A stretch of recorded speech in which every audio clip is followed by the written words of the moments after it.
ఏమండి? అయ్యా, తమ కోసం ఎవరు వచ్చారు? అదేమిటండి ఇంకెవరినో పిలుస్తారు? నేను వచ్చింది మీకోసమే. బాగున్నారా? బాగానే ఉన్నానమ్మా, ఇప్పటిదాకా బాగానే ఉన్నాను. ఇప్పుడు నువ్వు ఏమంటే అంటూ పిలుచుకుంటూ వచ్చావు? ఈ కథ ఏమలుపు తిరుగుతుందో ఏమిటో. పిల్లలేరండి. మన అబ్బాయి గోపి ఏడి? మన అబ్బాయి గోపియా?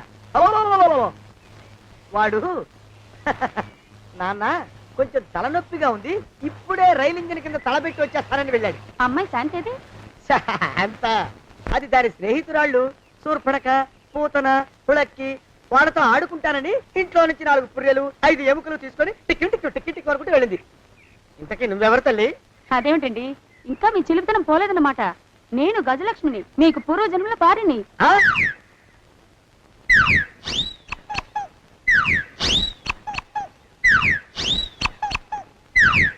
అయ్యా బాబోయ్,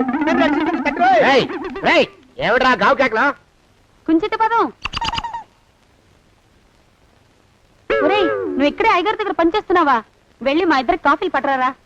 నేను కుంచిత పాదాన్న, నన్ను ఒరే అంటావా? నేను మీకు కాఫీలు తీసుకురావాలా? ఊరుకోమ్మా, కోపం వచ్చిందంటే సంవత్సరానికి 42 నెలలు చొప్పున అప్పుకు వడ్డీ కట్టారు మా శ్రీవారు. నీ సొమ్మేం పోయింది? అదేమిటండి, వాడు మన నౌకరు కుంచిత పాదం కాడు కదూ? సేమ్ అదే, అవధం తగిన మొహం. పూజారి గారి అమ్మాయితో వెధవేషాలు అయిపోతే వాడు తల గొరిగి గాడిద మీద ఊరేగిచ్చారు. వద్దు, ఇంకా పెద్దల్ని మీరు చూసుకోండి. ఆ పెద్ద గోళ మధ్యలోకి నన్ను లాగద్దు. ఏమండి, మన అమ్మాయికి పెళ్లి చేసేద్దామా? పెళ్ళే? అప్పుడు ఏం తొందర? దానికి ఇంకా 92 కదా. పసిగుడ్డు పళ్ళు మొత్తం ఊడిపోని అప్పుడు ఆలోచిద్దాం. ఇది వరకు మీ చేతులు అస్సలు ఊరుకునేవి కావు. ఇప్పుడు అలా దూరంగా వెళ్ళిపోతున్నారు ఏమిటమ్మా? ఇప్పుడు నాకు 2 జన్మలకి కలిపి 120 ఏళ్ల వయసు కదా, చేతుల్లో చావ చచ్చిపోయింది. నువ్వు కొంచెం దూరంగా ఉండమ్మా, ఓ స్టెప్పుడు దూరంగా ఉండమ్మా. స్టెప్పుడు పోదా ఇంటికి. వస్తానండి, మళ్ళీ రేపు వస్తాను. ఎందుకు? పిల్లల్ని జాగ్రత్త చూస్తుండండి. అయ్యో ఓరి నాయను, అయ్యో వద్దు బాబోయ్, అక్కడే ఆగు తండ్రి. అయ్యా అయ్యో అయ్యో అయ్యా అయ్యో అయ్యా. నా కాపాయి బెళ్ళంతో సత్తలాడతావా? అబ్బే, నాకేం తెలియదు బాబు. ఆవిడ ఏదో రెచ్చిపోయి పిచ్చివాగుడు వాగుతోంది. ఏది నీ చేయి? ఎందుకు? జాతకం చూస్తావా? కాదు, నీ జాతకం మారుస్తా. వద్దు. అమ్మో, జాగ్రత్త. అమ్మో, టేక్ కేర్. దేవుడు. అయ్యో, సరే కన్నా లేదు, రేపెల్లుండిలో కలుస్తాను. అమ్ముందా? గుడికెళ్ళిందా? సరే, వచ్చే ఆదివారం ఫోన్ చేస్తాను. అలాగే.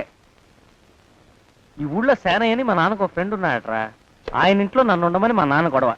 పోనోసారి ఆయన కలిసి మాట్లాడరా, నీకు నచ్చితే అక్కడే ఉంది. కానీ సేనయ్య గారిని కలవడానికంటే ముందు మన్మధరావు అనే మలపు రాష్ట్రం కలిసి వాడికి లెఫ్ట్ అండ్ రైట్ ఇవ్వాలరా.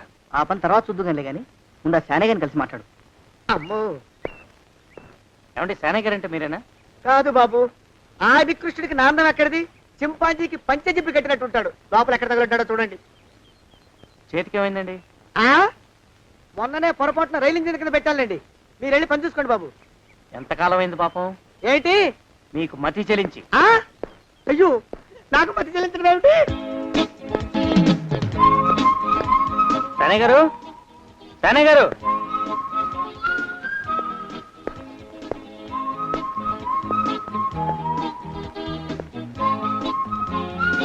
బాబు, సేనయ్య గారు నా సరుకులు. సేనయ్య గారిని పిలవయ్యా. ఆ సేనయ్య నేనేనయ్యా. మీరా? సారీ, ఆ ఫేస్ చూస్తే సేనయ్య గారికి ఒళ్ళు పట్టి తలంటి పోసే మనిషిలా అనిపించింది. సారీ. సారీల తర్వాత తమరావరావు సెలవుండి. నా పేరు రమేష్ అండి, మాధవరావు గారు అబ్బాయిని. మాధవరావు అంటే అదేనండి, మీ స్నేహితులు రాంబారావు మాధవరావు గారు. నువ్వు మా మాధవ్ గారి కొడుకు ఎంత ఎదిగిపోయావయ్యా. ఎప్పుడో ఇంతప్పుడు చూసా, అప్పుడు నువ్వు నిక్కర్లేసుకుని ఉండేవాడివి. చిన్నప్పుడు అందరు నిక్కర్లేసుకుంటారు కదా. బాగా దెబ్బకొట్టు, కూర్చో. ఇప్పుడే స్నానానికి బయలుదేరాడయ్యా, అందుకే తుండుకుంటా చుట్టుకున్నాను. ఏమిటి సంగతిలో? ఎప్పుడొచ్చావు? నేను ఈ ఊళ్ళోనే ఉద్యోగం చేస్తానండి. మొన్న మా ఊరు వెళ్తే మా నాన్నగారు మీ అడ్రస్ ఇచ్చారు. బాగుందయ్యా. పిల్లలా? నాకా ఇంకా పెళ్ళే కాలేదండి. యుక్త వయస్సు వచ్చినా పెళ్లి కాలేదు అంటే పడ్డావా? ఎక్కడ? ప్రేమలో? ఇది వరకు పడలేదండి. అంటే ఈ మధ్యలో పడ్డావు అన్నమాట. మీ నాన్నగారి స్నేహితుడని సంశయించుకో. నేను మీకు స్నేహితుడనుకో, చెప్పేసాయి. ఎవరా పిల్ల? ఈ ఊరు చివర ఆంజనేయ స్వామి గుడిని చూసారా? ఉంటే ఆ గుడికి తూర్పు వైపు వీధిలో 4వ గేటు ఓ పెద్ద తోట ఉంది. ఉంటే ఆ తోటలో ఒక చిన్న ఇల్లు ఉంది. ఉంటే ఆ ఇంట్లో ఒక చక్కని చొక్కుంది. ఆ పిల్లకి మనసిచ్చాను. ఆ పిల్ల నీకు ఎలా తెలుసు? మొన్న ఫ్రెండ్ ఇంటి కోసం ఎత్తుకుతూ పొరపాటున ఇంటికి వెళ్ళానండి. తలుపు కొట్టగానే ఆ అమ్మాయి వచ్చి నా కాళ్ళకి దండం పెట్టింది. ఆ? కాళ్ళకి దండం పెట్టింది నీకేనమాట? అదేమిటండి? అదే అదే నీ కాళ్ళకి దండం పెట్టింది అనమాట. అవునండి. నన్ను చూసి నవ్వింది, సిగ్గుపడింది. ఆగు, ఇంకేమి చెప్పకు, ఒక్క క్షణం ఆగు. కడుపులో గడబిడగా ఉంది, ఇప్పుడే వస్తా. ఈ ముసుగులో గుద్దులాట లేకుండా ప్రభను నేను పెళ్లి చేసుకోబోతున్నానని, నా దావుకి అడ్డు రావద్దని రమేష్కి సూటిగా చెప్పేస్తాను. ఏమిటి సార్ మీరు? అవునయ్యా, ఆ మన్మథరావుని నేనే. ఇన్నాళ్ళు ఆ విషయం నీతో చెప్పడానికి కొంచెం సంశయించాను. ఇక ముసుగులో గుద్దులాట అనవసరమని చెప్పేస్తున్నాను. ఆ పిల్లని నేనే పెళ్లి చేసుకోబోతున్నాను.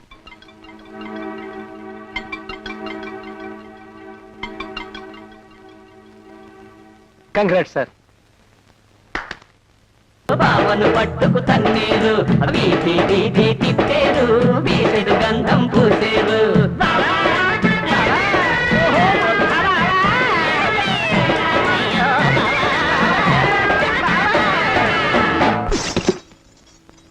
అమ్మో, చస్తే వాడితో ఈ మాట చెప్పకూడదు. ఏదో ఇల్లు వెతుక్కుంటూ వచ్చాడన్న ఓ కుర్రాడు, ఆ కుర్రాడి పేరు రమేషా? అవును, ఆయనే మొన్న గుళ్ళో కూడా కనిపించారు. ఆహా, చూడు, నేను వాడి గురించి వాకప్ చేశాను. అతను చాలా దుర్మార్గుడని తేలింది. నేను నిన్ను బోళ్ళు డబ్బు పోసుకున్నాను. ఎంతో ఖర్చు పెట్టి ఇల్లు తీసుకుని నిన్నుంచి పెంచి పెద్ద చేశాను. నీకోసం ఇంత నౌకర్లను పెట్టాను. నీకోసం ఇంత చేస్తున్న నన్ను కాదని ఆ రమేష్ లాంటి దుర్మార్గుడి గురించి ఆలోచిస్తే నీకు పాపం చుట్టుకుంటుంది తెలుసా? పైన చిత్రగుప్తుడు పాపాల పద్దు పెంచేస్తాడు. యముడు సలసలా కాగే నూనెలో పడేసి బజ్జీలు వేయించినట్టు వేయించేస్తాడు. ఓలమ్ము ఓలమ్ము, అమ్మాయి గోరిని బెదరగొట్టేస్తున్నాడు సచ్చినోడు. అట్లాంటి పాపం మనకొద్దు ప్రభ. మనం పుణ్యాత్మలం, మంచి పనులు చేసి స్వర్గానికి వెళ్ళవలసిన వాళ్ళం, అవునా? అంచేత నువ్వు ఒక పని చెయ్యి. ఈసారి ఆ రమేష్ అనే కుర్రవెద వస్తే తలుపులు మూసేయి. తలుపులు కొట్టినా తీయకు. కిటికీలోంచి వాడి బుర్ర బద్దలయ్యేట్టుగా ఇంత సైజు కంకర్రాయి పుచ్చుకుని బలంగా విసురు. మరి అలా ఇంకొక మనిషిని కొడితే పాపం రాదండి? అబ్బే, రాదు. అట్లాంటి దుర్మార్గుల్ని చంపితే పాపం రాకపోగా పోళ్ళు పుణ్యం వస్తుంది. రాముడు కంసుణ్ణి, కృష్ణుడు రావణాసురుణ్ణి చంపలా, నాకు పాపం వచ్చిందా? కంకర్రాయాణం దుష్ట నాశ నా పాప పుణ్యే పుణ్య. నీ బొంద ఆ నోటికొచ్చిన కోతలు కొత్తనాడు చూసావే. అంచేత ఈసారి నువ్వు వాడిని రాయిబెట్టి కొడతావా? అలాగే. అది ఇన్నాళ్ళు నువ్వు చేసిన పాపాలు పోవడానికి ఇంచక్క దేవుడి గదిలోకి వెళ్ళి మన్మధరావాయ నమః మన్మధరావాయ నమః అని ఒక 1000 సార్లు జపం చేసుకో. వెళ్ళి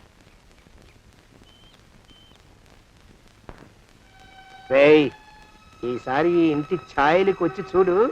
నీ మొహం బద్దలు కాకపోతే నా పేరు శానయ్య కాదు.